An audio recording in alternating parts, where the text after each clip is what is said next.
Welcome to the Medical Collective, your go-to podcast where medicine meets real life. I'm Dr. Keisha Davis, a pathologist, personal trainer, and your host.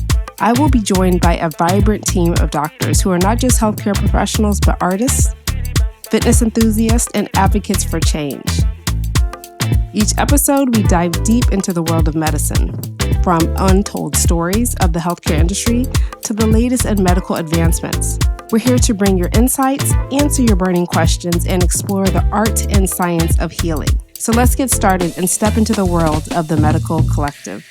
Welcome, everybody, to another episode of the Medical Collective, and I am your host, Dr. Keisha Davis. We are here to talk about what it was like when I went to medicine. This is what I call medicine then and now. This was a day and age, and I'm not telling my age, you all, I am not, but this was a day and age when things were quite different than they are now. I finished medical school in 2001.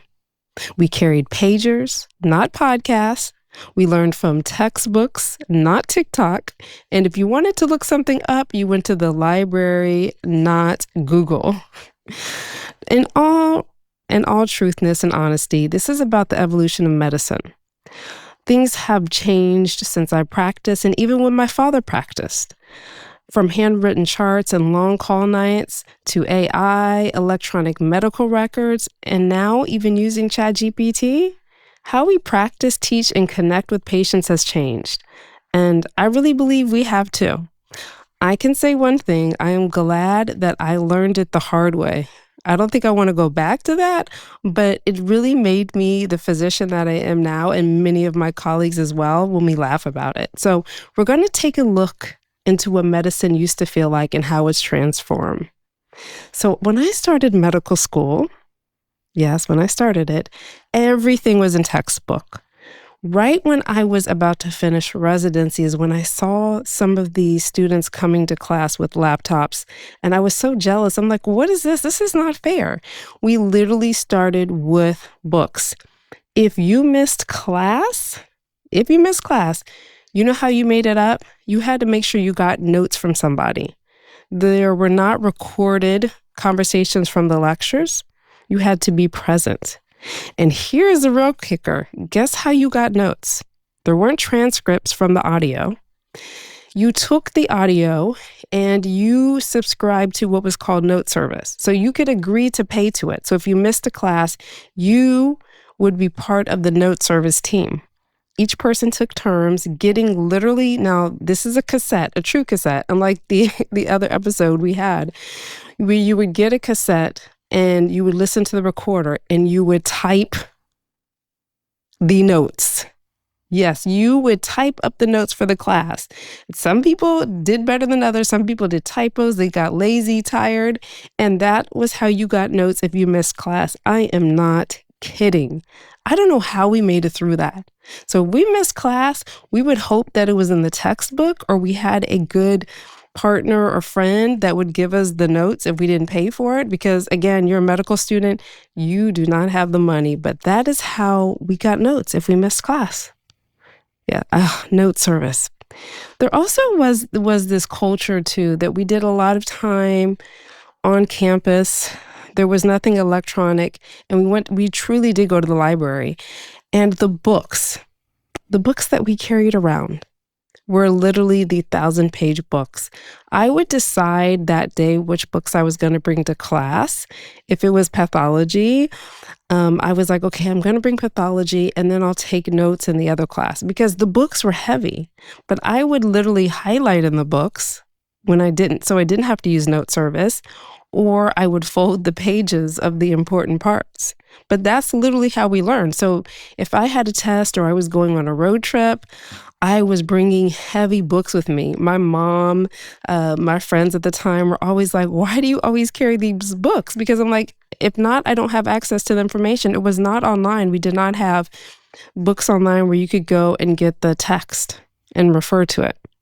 No, it's not. Now we have a service called Pathology Outlines, which literally a lot of the times when I need something, I go there. I don't even use my books now. And it's crazy how much we relied on them then and we don't need them now.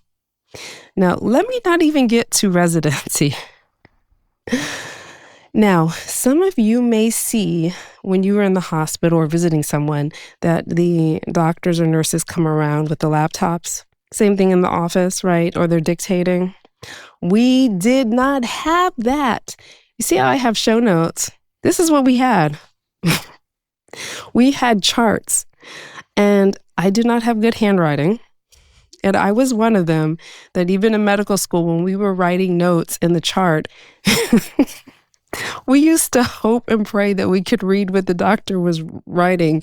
So there was a joke going. So internal medicine had the best notes. They had what was called the SOP. You could read their subject, their subjective about the patient, their objective, all of the things, their assessment and their plan. Okay, that was pretty good. Then when it was a consultant team, say if somebody was consultant ortho or ophthalmology or something, it was abbreviated, but you could get some of it out. Then you get to surgery. You would be good to even figure out who the signature was. So you had to go in the notes to figure out what happened the day before, and it's all written in paper. And sometimes it'd be crumpled, what have you, something happened, and you could not. So there started to be like, they would tell you, listen, people would abbreviate things too. They'd be like, listen, you have to write fully out. And there was literally a problem because we could not read some people's notes and what they were writing in there. And imagine if it was a complex patient, you couldn't read with the medicine. You really had to get good at reading chicken scratch. Literally. And it also was time consuming. Imagine having to type all this stuff up. There's no way to correct it. What if you accidentally write something wrong? Whereas now you don't have that issue. So yeah, like you hear your parents say back in the day, I walked 5 miles to school. Back in the day, we really did write everything out. And as somebody that does not have good handwriting, and then I knew how to do cursive. Now I don't even remember how we did it. And time is of the essence. Imagine having to write a long list of things. There's no shortcut. There's no copy and paste. There's no voice to text. There was handwritten notes. Yes, I lived through it. If I can live through that, I can live through anything. So I used to say I would never go back to medical school or residency, but if I had all the things we have now, I might do it because I was traumatized from all of that. There also was this culture of very long hours. I, though, am a pathology resident, and as my colleagues like Dr. Sharon will say, y'all don't work. But there was this culture that it was very, very long hours. Very long hours. Now they've put a cap on it that you can't work consecutively these 6-7 days. You have to give the resident time to go home, all of that. Even in pathology, the things that we used to do and the amount of work has been limited. And I think, in all actuality, I don't want people to go through what I went through just to say they did, but I want them to be as effective as they can, but still get all the experiences we did. So that definitely has changed. My residency also, when we finish pathology, we have the option to do 2 things. We have the option to be anatomic pathologist only, which is called AP only track. Not many do that. That means you can do a lot of the surgical pathology stuff that comes from the OR, right? Biopsies, as well as autopsies. So if you want to be a forensic pathologist, you can just go do AP only. Then there are those that are CP only. That's the clinical, that's hematology. If you just want to be a blood bank pathologist or just do hematopath, which means, diagnosing lymphomas and leukemias, you'll go that track. Most of us that know that we may work in a different setting where you're required to have the ability to be over the laboratory as well as sign out surgical cases, you do the AP-CP track. So you're automatically double boarded in 2 parts of pathology. That used to be 5 years. That was another thing that changed. Now it is only 4 years. And I then did a fellowship. So I technically did 6 years. And this all changed the year after I started. And because they're like, oh, you have to go ahead and finish it, I just did a 5th year as if I was a surgical pathology fellow. Yeah. And then my 6th year was a fellowship, an actual fellowship in cytopathology. So some of the ways that people train in the years have changed too. Wow, wow, wow. Also, a lot of everything back in the day was face to face training. We had to go through clinics with patients that were models, right? Now you have these simulation models. And I really think that I wish we had that, because a lot of the fear, we were doing things all right on the patient. There was no really a lot of these practice dummies, even with CPR. Now, right, you have these models to be able to practice CPR on. You had to literally be doing it on these dummies that didn't have, all the reactions and things that we have now that make it more realistic. So I think that definitely is a better change as well. Mentorship, I think mentorship is always something that's going to be definitely changing. We, we had more troubles in, I think, through trials and tribulations, you learn to make things better. We may have had where I was at, there were sometimes some problems. There was racism. There was a lot of competitiveness. You learned a lot about what to divulge and what not to do. And sometimes you endured things. And now the culture of this generation is they're not going to put up with it. We put up with a lot. We really did. We allowed the culture to think that it was almost like when you're going into a fraternity or sorority and hazing. We thought that was okay, and it's really not okay. It's not at all. So I think that's good too. I really do appreciate the younger generation. They have their limits. Sometimes their bar is set low, but they know what they're going to expect and how they should be treated. And that's something I think that with the culture that's changed, that's a good thing. Yeah. So there was this rhythm to medicine back then. It was slower, more deliberate, deeply personal, but it definitely had its limits. It definitely had some things that I know needed to change. When it came to access, information sharing, everything was done like snail mail. It was done through paper. There wasn't this access to be able to get to experts right away, right? Because we didn't have the technology we had. So it's definitely improving now. Now we've got the digital revolution. These are the digital babies. Now I think we are on the cusp. People that are my age, we lived through the paper trail and we have been eased into this. Now you imagine there's another generation that's still practicing medicine, some still pathologists that haven't retired, that they are completely set in their ways. They have not really been able to adapt to the digital revolution at all. Even when we speak about digital pathology, and we've done that in several episodes, that they are very hesitant and resistant to change. They need a slide. What are you talking about, looking at an image online and diagnosing a patient? No way I'm going to do that.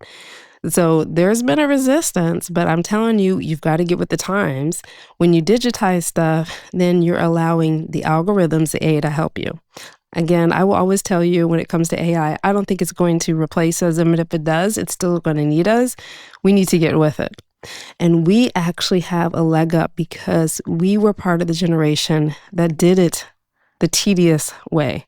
So we know how to do things through the motions. And if technology breaks down, we know how to do it the long way. Even in the laboratory, now there's so many things are automated. I used to learn in blood bank how to do a lot of the testing. It was through tube testing. They don't do that anymore.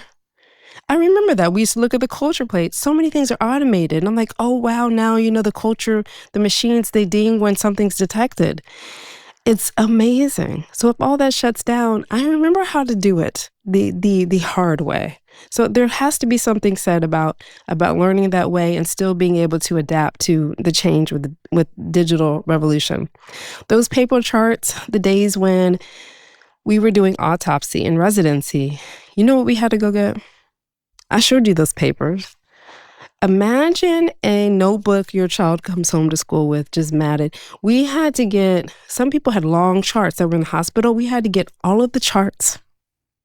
And now we're dealing with reading handwriting. And when we do an autopsy, we read the history of the patient in a hospital autopsy to know what's going on. And I'm sifting through all of these paper charts. Sometimes it could take an hour to 2 hours just to read through enough to get a gist of what's going on before you start the autopsy. Yes. Now, the digital revolution. So imagine you now can go through a chart, get a summary, and even with some of the things in Epic, you can get a summary and allow it to tailor it to help you instead of it. It's saving time, and I think it's doing the patient a better service by this way. So no more of that. Having electronic records, amazing.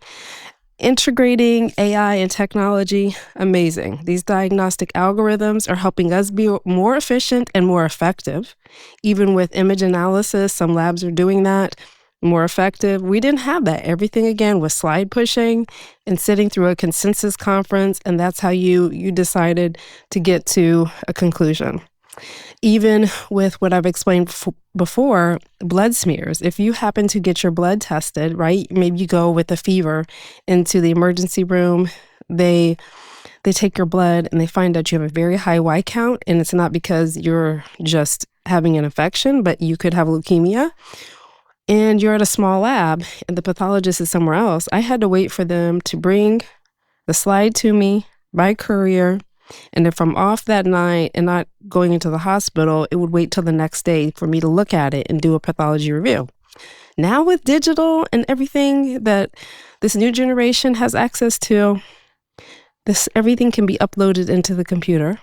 It can even be reviewed by the algorithm. Then the eye of the tech can look at it, and then my eye. So it's getting multiple eyes and ways. You still have to have your expertise and your knowledge. Okay. You can't just sit up there. I couldn't show this to my parents and allow them to make the right decision. We still have to have the expertise and go through the training to make sure we are just using discernment with our diagnosis. All of that. But it's just doing better patient care at the time. And I can do it from home.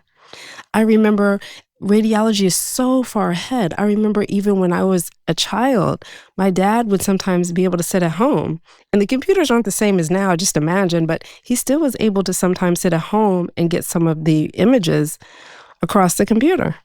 Yeah, through the comfort of his home, but not just that, quick and ease, right? So that things can be done. Even doctors that were in Hawaii could read stuff when they were on vacation. It's priceless. Hello, listeners. We want to remind you that you can catch The Medical Collective on all your favorite podcast platforms. That includes Apple, Spotify, and YouTube. Be sure to hit that subscribe button so that you never miss an episode. We're also on Libsyn, and you can find us on all social media platforms as The Medical Collective. Do you have thoughts or questions? Please don't hesitate to reach out. We love hearing from you. Now let's get back to the conversation. Residency has changed. I was telling you before, Dr. Sharon can share her story, that they, as a surgeon, as a gynecologist, obstetrician, is that their hours were very, very long. Sometimes they would be there days upon end. And they have put it into that through what our graduate medical education has put standards to what the hospital can allow residents to do. And some of us have different opinions about that. I personally am glad they're doing that. Again, I didn't really go through any of that because in pathology, except for the days we were on, a few days would be long, but it was nothing like other specialties. We didn't live in the hospital. We went home. And that's why I chose pathology, one of the reasons. Also, something that's changed that I think can make it harder to practice as a physician is everything's at the fingertips, not only of us, but of the patient. So there's been patient empowerment. They can Google ChatGPT, but sometimes when they do that, you're going to have to sift through what they're getting. I've heard people say it's different in that they come knowing a lot, but sometimes they're very persistent into telling you what they think should be done. And because you're missing, right, the framework upon medicine and some of the background is that you're interpreting it the way that it really shouldn't be interpreted. That can happen too. So now the conversations have to change. You have to know that they're coming with this information. You have to explain it to them it may be different on how it can be helpful. and also alleviating some of the anxiety. But it comes with the territory now. Social media and public medicine, however, is different. We did not have this. Now, I did grow up with dial-up. You've got mail, where it was snail mail. It was slow with dial-up at home, the computer at home. If I had to go home and do something, it was going to take forever to get it done. We did not have these iPads, these amazing smart devices that you all have now. We had flip phones. And you know how we got calls? Literally, pagers. Not just, oh, we have a pager. Literally, first of all, when I got my pager in medical school, I thought it was the coolest thing. I used to, when I would even go out with my friends on the weekend, I would try to show my pager like I was the boss with this pager until I got called and had to leave. But some of us didn't even have phones, but we would have to go find a phone right when we would get paged. That was another thing. Starting earlier on, cell phones weren't readily available, and they were not the smartphones. They were the flip phones or just the basic telephone, if you could have access, right? And then as a med student, they would give you your pager, but they were not going to pay for a cell service. So to answer the call, we had to make sure we were around a phone. They still had payphones at some point. And so we'd have to go to a payphone to call to find out what was being needed. Yeah. Now with social media and public media, also doctors can learn online. So from medical school to residency, they don't have to worry about note service. They don't have to worry about, oh, I forgot my book. What about this? All of it's at the fingertips of information. And it's not, oh, a doctor's Googling. They don't know what they don't know anything. It's a doctor knows the basics, but knows when to defer and also knows how to use discernment and understand the information they're reading. There's a big difference. I can go and Google something about a diagnosis I know, but to jog my memory or to reaffirm what I already know. But if I give that same information to someone that's never been through it or diagnosing it, they're making a guess. I'm making an educated assumption and decision based on what I know when I read the material from before. Now, what also is happening conversely, and the same thing with the patient empowerment, is that now there's disinformation. And so even for us, we have to make sure we're looking at the right source when we're getting information, we're presenting it for a patient. And the patients are also sometimes coming with disinformation and can be confusing. And with AI, what if someday there's an image that looks like you and they think that it's you giving the information? So we've got to be careful. We've got to put up rules and figure out what we're going to do when that happens. It's a new kind of medicine. Patients can tag their doctor. They can see you online. That's another thing that a lot of the newer doctors are figuring out. A lot of them people are losing their jobs over this, and even residency. If you're in residency, focus on residency. Make sure you know the rules when you're on social media and posting. I know you want to have your personal page, but if you're about to get a job, know that you're Googleable, you're searchable, and anyone can search you. And if they find something that's problematic that could reflect on the institution, they have the right to be able to make a decision about you being at the institution. That's just the point. Another thing, in this climate time, there's a way to give information and to be respectful. And there's a way that you are starting to name call, to talk about patients in a negative light, like the nurses were showing pictures of patient rooms after they left. That's type of stuff, that's going to get you in trouble. So the same social media and outlet that is allowing you to gain information and gain access and give out information can also bring you down and neglect. So you have to know that you're always on. Whenever you post something, you're always on. Think about it before you post. Also, if you're giving out information and it's wrong, during the pandemic, there's some doctors that lost their state license because they were giving out disinformation around the pandemic. Yeah. So this is a new time where social media can make you or break you.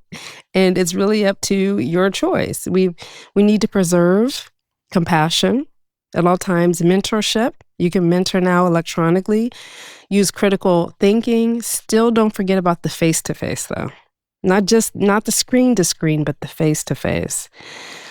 We need to embrace, though, even though I kind of miss the days back in the days, but we need to embrace the access that we have now. With access, with your fingertips, with digital, with AI, we can now allow equity to happen because there are groups that can't get to the doctor. Now, how are you going to use digital health to help them? How are you going to create maybe a pocket guide or something that they can access when you're not around? Or how are you going to teach them in a rural area that can't get to the doctor like we can, what they should do until they can? All of that stuff now is possible, and it wasn't. It wasn't in the day of my paper charts. It was not. AI is now our partner, not our replacement. AI can be used against us. So be aware of that. And it should amplify the clinician, not erase us as humans. Yeah. So I hope that me sharing your story, is good. It's good to reminisce, right? I think it's nostalgic to reminisce. I can't go back to pagers and the pen lights too. But we can bring back purpose, caring deeply about patient care, thinking critically, and communicating clearly. So as we step into this new era of medicine, remember, progress does not have to erase tradition at all.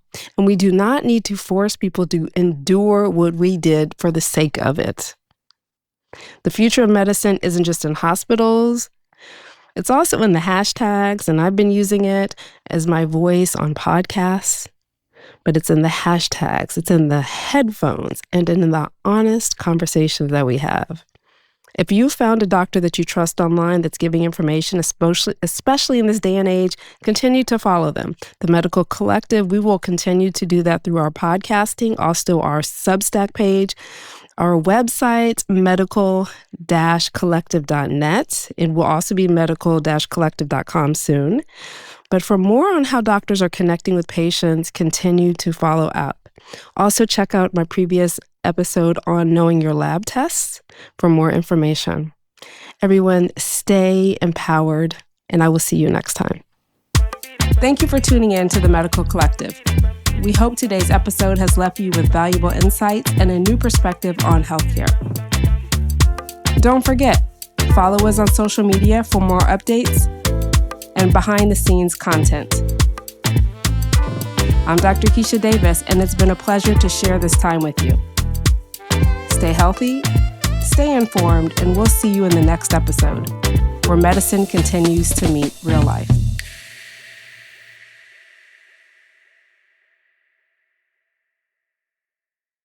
Please note that the content provided in the Medical Collective podcast, including text, graphics, images, and other material, is for informational purposes only. The content is not intended to be a substitute for professional medical advice, diagnosis, or treatment. Always seek the advice of your physician or other qualified health provider with any questions you may have regarding a medical condition. The views and opinions expressed on this podcast are solely those of the individual authors and guests and do not represent those of the Medical Collective, its staff, and any affiliated entities. The appearance of content on the podcast does not imply an endorsement. Neither the host, Dr. Keisha Davis, the co-host, or any guest of the podcast bear responsibility for the accuracy of the content provided or the use of information received through the podcast. Reliance on any information provided by the Medical Collective podcast, its employees, writers, or guests is solely at your own risk.